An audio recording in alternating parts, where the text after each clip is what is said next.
Hi, ഇന്നത്തെ നമ്മുടെ പുതിയ വീഡിയോയിലേക്ക് എല്ലാവർക്കും സ്വാഗതം. ഇന്ന് നമ്മൾ ഉണ്ടാക്കാൻ പോണ വിഭവം ചാള കൊള്ളി പുഴുക്കാണ്, അല്ലെങ്കിൽ കപ്പ മത്തി പുഴുക്കെന്നൊക്കെ പറയും. അതിനു വേണ്ടി നമ്മൾ കൊള്ളിയാണ് നന്നാക്കി എടുക്കണേ. എല്ലാവർക്കും ഇഷ്ടമുള്ള സാധനമാണ് ചാളയും കൊള്ളിയും. അത് നമ്മൾ കപ്പ വേവിച്ചതും ചാള കറിയായിട്ടാണ് കഴിക്കാറ്. ഇത് നമ്മൾ ഒരുമിച്ചിട്ടിട്ടാണ് ഈ പുഴുക്കുണ്ടാക്കുന്നത്. അത് നമുക്ക് എങ്ങനെ ഉണ്ടാക്കണമെന്ന് നോക്കാം. അതിനു വേണ്ടി വൃത്തിയായി കഴുകിയ കൊള്ളി നമ്മൾ ചെറിയ കഷ്ണങ്ങളായിട്ട് മുറിച്ചെടുക്കുകയാണ്. കൊള്ളി നുറുക്കി കഷ്ണങ്ങളാക്കിയതിന് ശേഷം നമുക്ക് ചാള വൃത്തിയാക്കി എടുക്കാം. ഇപ്പോൾ അതായത് നമ്മുടെ കൊള്ളി നുറുക്കലും കഴിഞ്ഞിട്ടുണ്ട്, ചാളയും വൃത്തിയാക്കി എടുത്തിട്ടുണ്ട്. ഇനി നമുക്കിത് വയ്ക്കാൻ തുടങ്ങാം. ചാള വയ്ക്കാനുള്ള ചട്ടി അടുപ്പത്ത് വെച്ചു. ഇതിലേക്ക് ഒരു 12 ചാള ഇട്ട് കൊടുത്തിട്ടുണ്ട്. ഇനി ഇത് വേവാനായിട്ടുള്ള വെള്ളം ഒഴിക്കണം. ഒരു ഗ്ലാസ് വെള്ളമാണ് ഇപ്പോൾ നമ്മൾ ഒഴിച്ചേക്കണേ. ഒരു ചെറിയ കഷ്ണം ഇഞ്ചി പൊടിയായിട്ട് അരിഞ്ഞത്, ഒരു 4 അല്ലി വെളുത്തുള്ളി ചെറുതായിട്ട് അരിഞ്ഞത് ഇട്ട് കൊടുത്തിട്ടുണ്ട്. 2 തണ്ട് കറിവേപ്പിലയും കൂടി ഇട്ട് കൊടുക്കാം. ഇനി നമുക്കിതിലേക്ക് ആവശ്യമായ പൊടികളൊക്കെ ചേർത്ത് കൊടുക്കാം. 1/4 ടീസ്പൂൺ മഞ്ഞൾപ്പൊടി, 1 ടീസ്പൂൺ മുളക് പൊടിയും ചേർത്തിട്ടുണ്ട്. നമ്മൾ നേരത്തെ തന്നെ 2 കഷ്ണം കുടംപുളി നന്നായി കഴുകി വെള്ളത്തിലിട്ട് വെച്ചിട്ടുണ്ട്. ആ കുടംപുളിയും വെള്ളവും കൂടി നമുക്ക് ഇതിലേക്ക് ചേർത്ത് കൊടുക്കാം. ചാള നന്നായി വേവണം, അതുകൊണ്ട് തന്നെ ഇത്തിരി വെള്ളം അധികമായാലും കുഴപ്പമില്ല. ചാള വെന്തതിന് ശേഷം വേണം അതിൽ നിന്ന് മുള്ളൊക്കെ മാറ്റി നമുക്ക് കൊള്ളിയിലേക്ക് ഇട്ട് കൊടുക്കാനായിട്ട്. ഗ്യാസ് ഓൺ ചെയ്ത് ചാള വേവാനായിട്ട് വെച്ചിട്ടുണ്ട്. ചാള ഇവിടെ ഇരുന്ന് വേവട്ടെ. അപ്പോൾ നമുക്ക് കൊള്ളിയുടെ കാര്യങ്ങൾ നോക്കാം. ചാളയിൽ നമ്മൾ ഇതുവരെ ഉപ്പ് ഇട്ട് കൊടുത്തിട്ടില്ല. ഇനി നമുക്ക് ഉപ്പ് ആവശ്യത്തിനുള്ളത് ഇട്ട് കൊടുക്കാം. ചെറുതായി നുറുക്കിയ കൊള്ളി നന്നായി കഴുകിയിട്ട് നമുക്ക് വേവിക്കാം. അതിന് വേണ്ടി വെള്ളം അടപ്പത്ത് വെച്ചിട്ടുണ്ട്. ഇനി കൊള്ളിയൊക്കെ അതിലേക്ക് ഇട്ട് കൊടുക്കാം.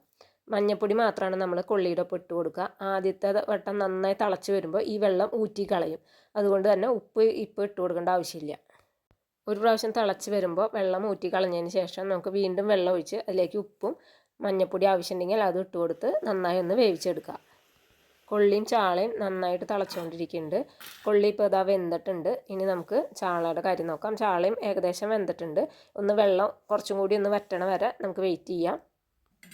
ചാള വേവിച്ച ഈ വെള്ളം കുറച്ച് നമ്മൾ അവസാനം കൊള്ളിയിലേക്ക് ഒഴിച്ചു കൊടുക്കുന്നുണ്ട്. അതിൽ നല്ല പുളിയും എരിവും ഉപ്പൊക്കെ ഉണ്ടാവും. അപ്പോൾ അതുകൊണ്ട് തന്നെ ഇനി നമുക്ക് ചാള ഒരു പാത്രത്തിലേക്ക് മാറ്റി കൊടുക്കാം. അതിന് ശേഷം നമുക്ക് ചാളയിൽ നിന്ന് മുള്ളൊക്കെ അടർത്തി മാറ്റി മാംസം മാത്രമായിട്ട് മാറ്റി വയ്ക്കാം. ഇനി പുഴുക്കിന് ആവശ്യമായിട്ടുള്ള ഒരു അരപ്പ് റെഡിയാക്കാം. അതിനായിട്ട് 3 ചെറിയ ഉള്ളി, 2 അല്ലി വെളുത്തുള്ളി, 3 പച്ചമുളക്. അത് ഓരോരുത്തരുടെ എരിവിനനുസരിച്ചിട്ട് പച്ചമുളക് ചേർക്കാം. നമ്മൾ ചാളയിൽ മുളക് പൊടി ചേർത്തിട്ടുണ്ട്, അപ്പോൾ അതിനാവശ്യത്തിനുള്ള എരിവ് അതിലുണ്ട്. അപ്പോൾ ഇപ്പോൾ 3 പച്ചമുളക് ചേർത്തിട്ടുണ്ട്. ഇനി കുറച്ച് നാളികേരം കൂടി ചേർത്ത് നന്നായി ഒന്ന് അരച്ചെടുക്കാം.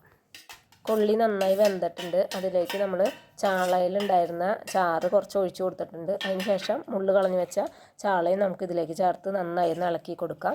ഇനി നമ്മൾ നേരത്തെ തയ്യാറാക്കി വെച്ച അരപ്പും കൂടി ചേർത്ത് നന്നായി ഒന്ന് ഇളക്കി യോജിപ്പിച്ചാൽ നമ്മുടെ ചാള കൊള്ളി പുഴുക്ക് റെഡിയാണ്. എല്ലാം കൂടി ചേർത്ത് നന്നായി ഒന്ന് ഇളക്കി യോജിപ്പിക്കുകയാണ്. ഈ സമയത്ത് ടേസ്റ്റ് നോക്കി ഉപ്പൊക്കെ കുറവുണ്ടെങ്കിൽ നമുക്ക് ചേർത്ത് കൊടുക്കാം. ഈ വീഡിയോ നിങ്ങൾക്ക് ഇഷ്ടപ്പെട്ടെങ്കിൽ ലൈക്ക് ചെയ്യാനും ഷെയർ ചെയ്യാനും മറക്കരുത്. അതുപോലെ തന്നെ സബ്സ്ക്രൈബ് ചെയ്യാതെ കാണുന്ന കൂട്ടുകാരെല്ലാവരും ഒന്ന് സബ്സ്ക്രൈബ് ചെയ്യണേ. ഇനി പുഴുക്കിലേക്ക് അവസാനമായിട്ട് 2 തണ്ട് കറിവേപ്പിലയും അല്പം പച്ചവെളിച്ചെണ്ണയും കൂടി ഒഴിച്ച് ചേർത്ത് നന്നായി ഒന്ന് ഇളക്കി കൊടുക്കുക. ഇപ്പോൾ നമ്മുടെ പുഴുക്ക് റെഡി ആയിട്ടുണ്ട്. ഇനി നമുക്കിതൊരു പാത്രത്തിലേക്ക് മാറ്റി ചൂടോടുകൂടി തന്നെ കഴിക്കാം. നല്ല ടേസ്റ്റുള്ള വിഭവമാണ്. എല്ലാവരും ഒന്ന് ട്രൈ ചെയ്ത് നോക്കി ഫീഡ്ബാക്ക് അറിയിക്കണം. ഇന്നത്തെ നമ്മുടെ 4 മണിക്കുള്ള ചായയുടെ വിഭവം ഇതാണ്. ഇത്ര നേരം വീഡിയോ കണ്ടുകൊണ്ടിരുന്ന എല്ലാവർക്കും നന്ദി, നമസ്കാരം.